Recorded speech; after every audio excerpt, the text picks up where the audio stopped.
नमस्कार मंडळी, श्री स्वामी समर्थ. स्वागत आहे तुमच्या माझ्या यूट्यूब चॅनलवरती. आजचा दिवस तुम्हाला खूप छान सुखाच्या आनंदाच्या जाऊ हीच मी स्वामींच्या चरणी प्रार्थना करते आणि आज या नवीन व्हिडिओला सुरुवात करते.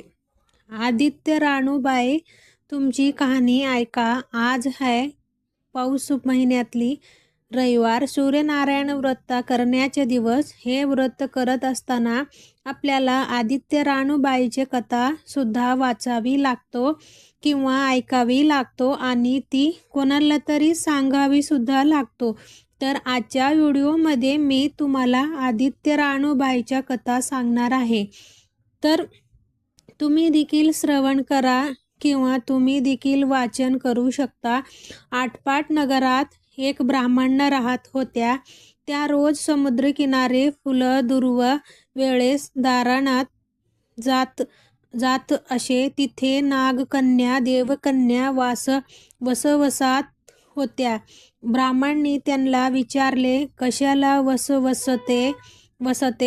वसता तो मला सांगा. तुला रे कशाला उतशील मतशील घेतल्या वास टाकून देशील. ब्राह्मण म्हणाला, उतणार नाही, मतणार नाही, घेतल्या वास टाकणार नाही.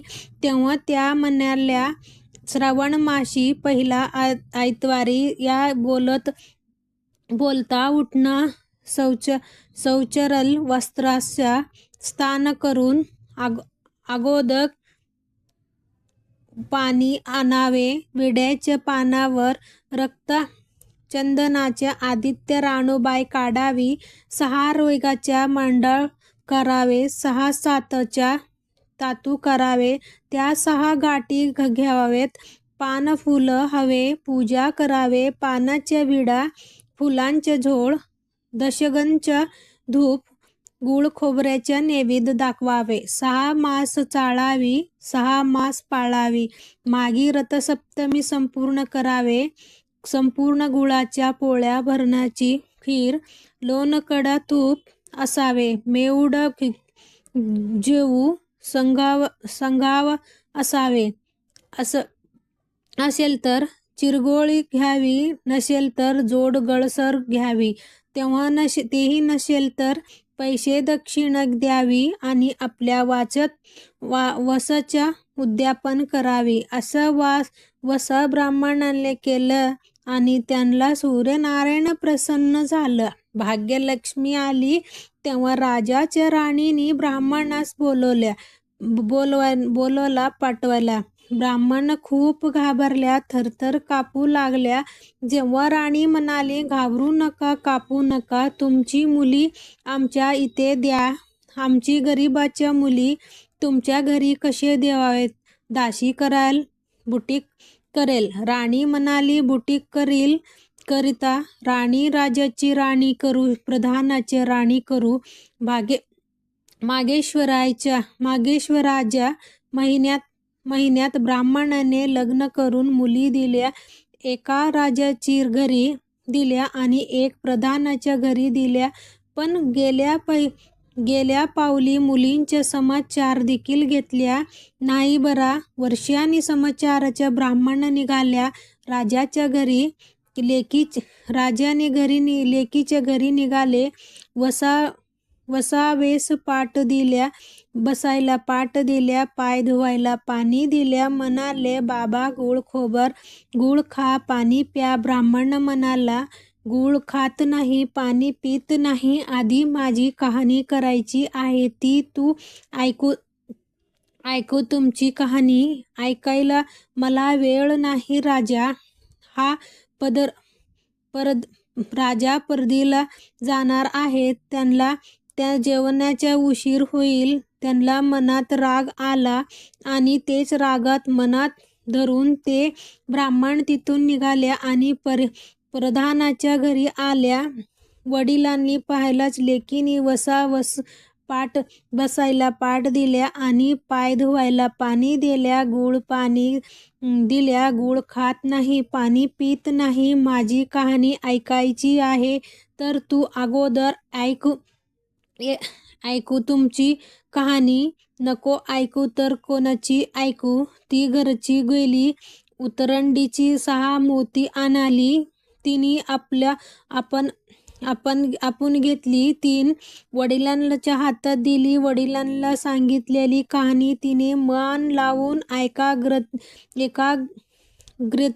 एकाग्रतेने ऐकली. आणि नंतर जेवण खाऊन वडील आपल्या घरी आल्या. बायकोनी मुलींच्या समाचार विचारल्या. जिने कहाणी ऐकली नाही ती गरीब आणि दुःखी कष्ट झाली, आणि जिने कहाणी ऐकली ती मात्र मोठी सुखात आहे. इकडे जे गरीब झाली होती तिने आपल्या मुलीला श्रीमंत मावशीकडून काही दिलं तर घेऊन येण्यास सांगितल्या. पहिल्या आईतवारी पहिला मुलगा उठला. तळ्याच्या पाळी जाऊन उभा राहिला. तिथे प्रधानाच्या दासी होत्या. प्रधानाच्या राणीला जाऊन सांगा की तुमची बहिणीचा मुलगा हा आला आहे. कसा आला आहे, काय आला आहे? फटका नेसलेला आहे, तुटका पधारला आहे, तळ्याच्या पाळीला उभा राहिला आहे.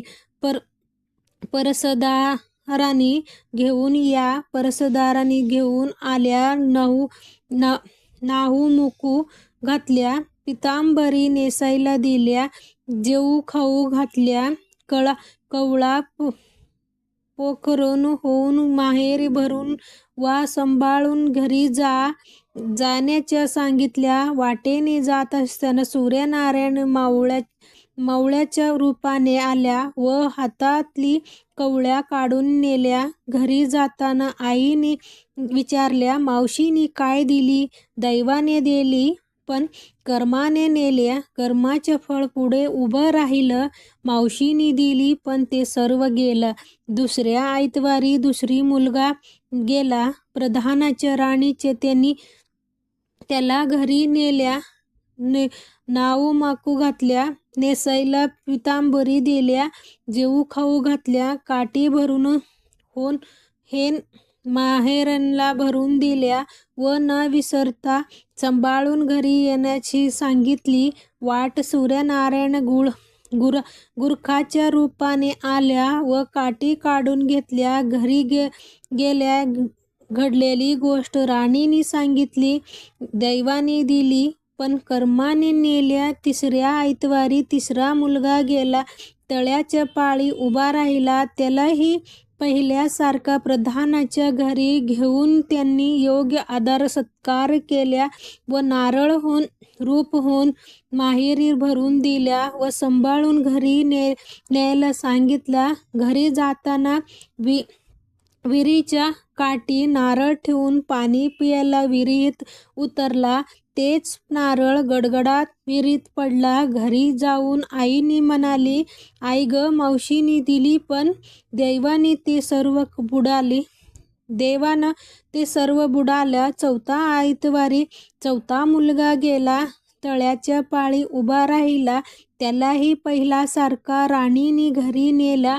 त्याचा योग्य आदर सत्कार केला. त्याला घरच्या शिदोरी होऊन माहेरी घालून बाहेरच दिला. सूर्यनारायण घरीच्या रूपात आल्या व शिदोरी घेऊन गेल्या. घरी येऊन आईला सांगितलं, आई, मावशीने दिलं, पण दैवाने ते सर्व नेलं.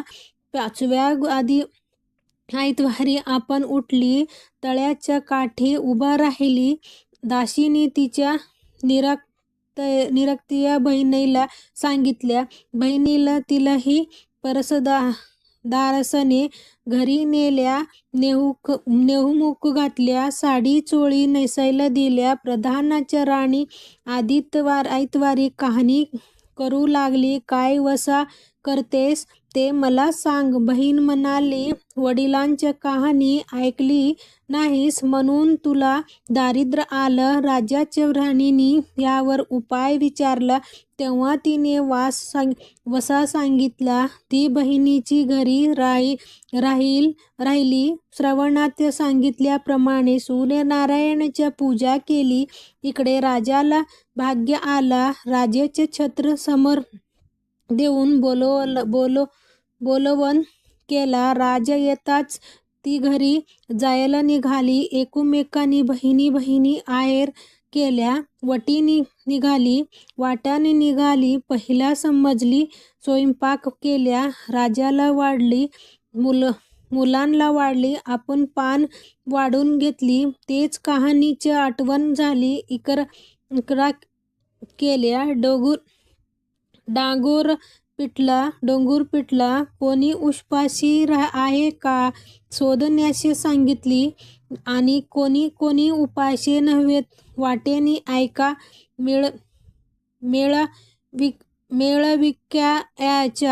मेळविक्या चालत होत्या. त्याला कहाणी ऐकायलाच बोलवला. ते मेळी म्हणाला, तुझी बाईची कहाणी ऐकून मला काय फळ माझ्या पेट भरल पाहिजे असा म्हणून ते राणीकडे आला. राणीने 6 बोटी घेतली. तिने त्याला दिली व 3 आपल्या हातात ठेवल्या व मनोभावे कहाणी सांगितली. त्यांना मोठी भक्ताने कहाणी ऐकलं. त्यांनी मुळी सोन्याचे झाल्या आणि ते म्हणाला, कहाणी ऐकल्यास एवढं फळ, मग वसा घेतल्यास किती मोठं फळ मिळेल. काय वसा आहे ते सांगा. राणीने ती उत्तर नाही मतणार नाही याच्या काबुली करून घेतली व वसा सांगितला. दुसऱ्या मजल्यास राणीने स्वयंपाक केल्या. मुलांना राजांना वाढला. आपला पान वाढून घेतली. कोणाची आठवण आली, कहाणीची आठवण आली. हाहाकार करून कोणी उपाशी नाही याचा शोध घेतला. मावळ्याच्या वरीला पाणी लागत नव्हेत, याच्या माळ पिकत नव्हेत, असे एक माळी चिंता करीत बसला होता. त्याला कहाणी ऐका वेळेस बोलवला. ते आला. राणीने 6 मोती घेऊन तिनं आपण घेतली. 3 मावळ्याला दिली. राणीने मनोभावे कहाणी सांगितली. त्याने चिंताभावे ऐकला आणि माळ पिकू लागला. वरील पाणी आला. ते म्हणाला, कहाणी ऐकल्यावरती एवढं फळ, मग वसा घेतल्यास काय फळ, काय वसा आहेस तो मला सांगा. आणि मग राणीने त्याला वसा सांगितल्यात. तिसऱ्या मजल्यास स्वयंपाक केल्या. मुलांना वाढला, राजाला वाढला. आपण पान वाढून घेतल्या. कहाणी आठवण आला. नगरात कोणी उपाशी नाही याचा शोध घेतला. एक म्हातारी व तिचा मुलगा वनात गेल्या होत्या. एक डोहात बुडला, एक सर्पाने खाल्ला म्हणून ती चिंताग्रस्त होऊन बसली. तिला कहाणी ऐकावेळेस बोलवला. राणीने तिला पहिल्याप्रमाणे कहाणी सांगितल्या. तिच्या 2 मुला आल्या. कहाणी ऐकल्यावर एवढं फळ, मग वसा घेतल्यास फळ मोठे असणार, तेव्हा वसा सांगण्यास सांगितल्या. आणि मग राणीने तिलाही वसा सांगितला. 4था मजला स्वयंपाक करून मुलांनी राजाला वाढले. आपण वाढून घेतलं तर कहाणीची आठवण झाली. कोणी उपाशी नाही ना याचा शोध घेतला. काना डोळ्यास मसाचा गळा, हात नाही पाय नाहीत असा एक मनुष्य रस्त्यामध्ये होता. त्याच्या अंगावर तांब्याभर पाणी ओतला पालथा होता. ते उतना केला. 6 मोती होते. 3 मोत्या त्याला बेंबीवर ठेवली. 3 मोती आपण घेतली. राणीने सांगितलेली कहाणी त्याने ऐकला. त्याला हात पाय आला, देह दिव्य झाला. त्यानेही राणीला वसा विचारताच राणीने त्याला वसा सांगितला. 5व्या मुक्कामास घरी स्वयंपाक केला. सूर्यनारायण जेवणाच आले तरी 7 दरवाजा उघडल्या. लोहे गंगाळ पाणी तापवून षटूच पकवून जेवण केली. सूर्यनारायण भोजनास बसल्या. त्यांना पहिला घास व केस केस लागला आणि ते रागवले. राजाच्या राणीला 12 वर्ष दरिद्र आला होता. तिने आदित्यवारी वळचणीखाली बसून केस विंचरले. काळ चवळा डोईच्या केस वळचणीच्या काडी डाव्या खांद्यावरून टाकून दे. राजाच्या व राणीला सूर्यनारायणाचा कोप झाला. तसं कोणालाही होऊ नये. ब्राह्मणाला मूळ विखायला. राजाच्या राणीला मावळा मतरील काना डोळे मसाचा गोळा. सर्वांना सूर्यनारायणाचा जसा प्रसन्न झाला तसं आम्ही सर्वांना हेही साठा उतरायचा. कहाणी 5 उतरली सुफाळी संपूर्ण. तर तुम्ही ही कहाणी शेवटपर्यंत ऐकल्याबद्दल मनापासून तुमच्या खूप खूप आभारी आहे. हे व्हिडिओ आवडलं तर व्हिडिओला लाईक करा, शेअर करा. चॅनलवर नवीन असलं तर विसरू नका सबस्क्राईब करा. धन्यवाद. श्री स्वामी समर्थ. तोपर्यंत सर्वांना श्री स्वामी समर्थ. जय जय स्वामी समर्थ.